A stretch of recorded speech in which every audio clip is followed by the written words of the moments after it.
Hello, it's been a while since I've done any filming. I've spent some of the last few months having a bit of a cull of my games collection. If, like me, you're of a certain age and you've been buying and collecting games, you eventually get to a point where you think you're really not going to get around to playing all these, and maybe it's time to move some of them on.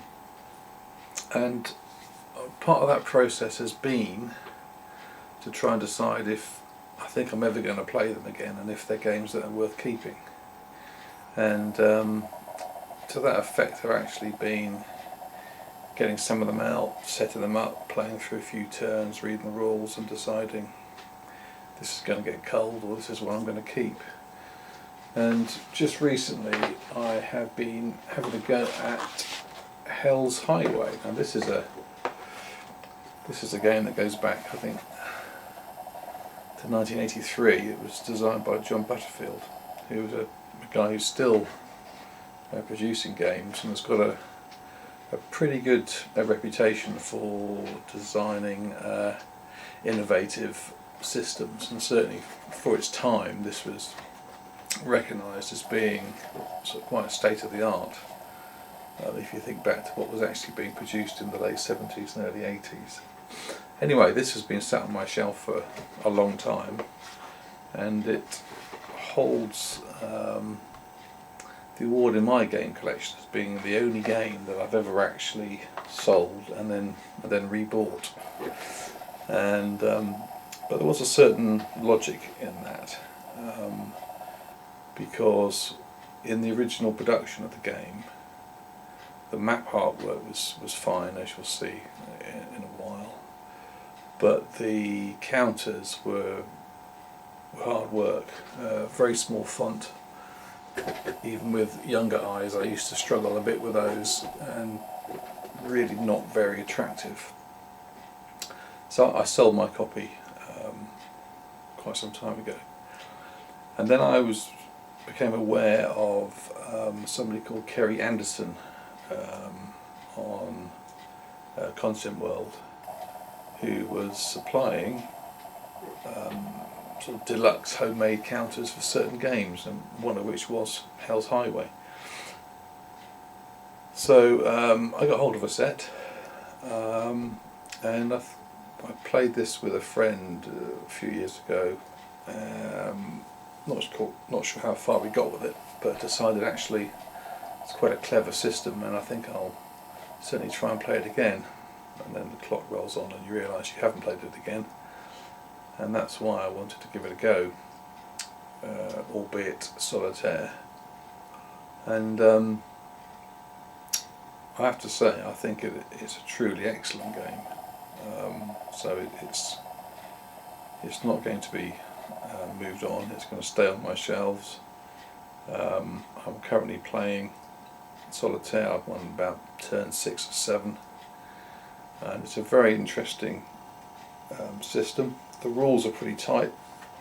I think there's a page of errata and clarifications, which is pretty good, certainly by today's standards. It does dare to be different. I mean, even now it seems to be quite different to what many of the game systems try to use to represent the warfare of the period, and you end up with a nice situation on the map where you've got 1st Airborne at Arnhem trying to get to the city and then hanging on, and then you've got the 82nd All-American at Nijmegen, 101st at Eindhoven, and then the 30 Corps trying to break through as quickly as possible to relieve the 3 parachute divisions.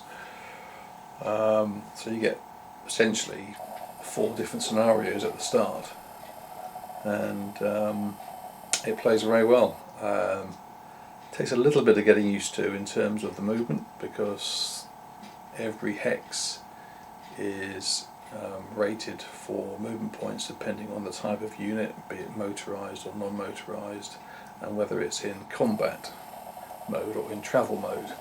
So essentially the mechanised troops of 30 Corps are pretty road bound, which is historical, because it was by and large a single highway, so they can't even enter, at least the tank units can't even enter the rough and the broken hexes.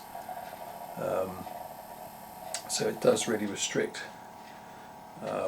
what they can do. It also has a nice reserve system in place for the German forces, in that you have a strategic operational boxes around the map which can feed troops into tactical boxes, and so you get the ability to shift the German reserves to try and counter the threats as perceived on the map. So I don't know whether people still play it. I've played a few of the island games. I've played Monty's Gamble Market Garden, which is an area system, which seemed fine. I've got Holland 44. I quite like the Simonich games. I've actually played that once, solitaire, and that's probably going to stay with this one.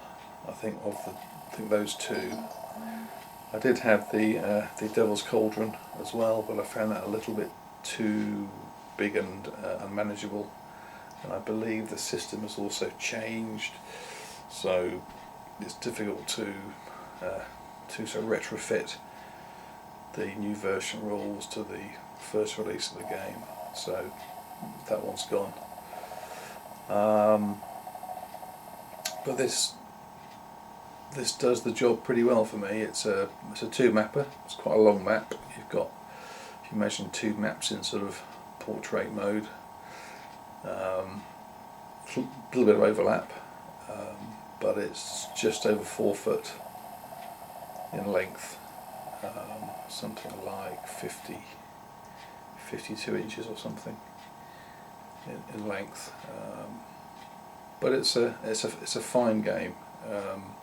I don't know whether maybe people like Compass Games might be considering. I know they're doing the Korean War is on their pre-order system, and that's coming out relatively soon. So this may be one for them to pick up, to give other people a chance to play it. So I would just add that I'm not sure, there was something on Consim about Kerry Anderson maybe not having many more of the upgraded counters available, or he was going to move on from doing that sort of work. So I don't know whether other folks will be able to get hold of these counters, which for me really transform the whole game. Anyway, I'll take a little bit of footage of the map and give you an idea. I'll put one of the old counters out as well, so you'll be able to get the comparison and see what you think.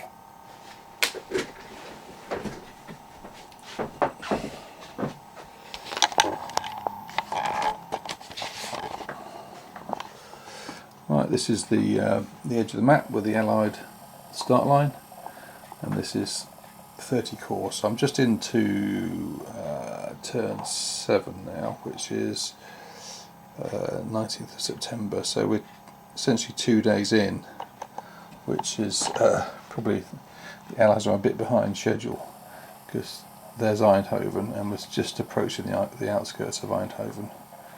Having said that, if you can punch through there, then the road to I think it's the Son Bridge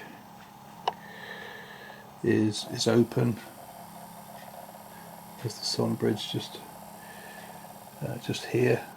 That bridge is open, and then you can sweep through on the road to Grave.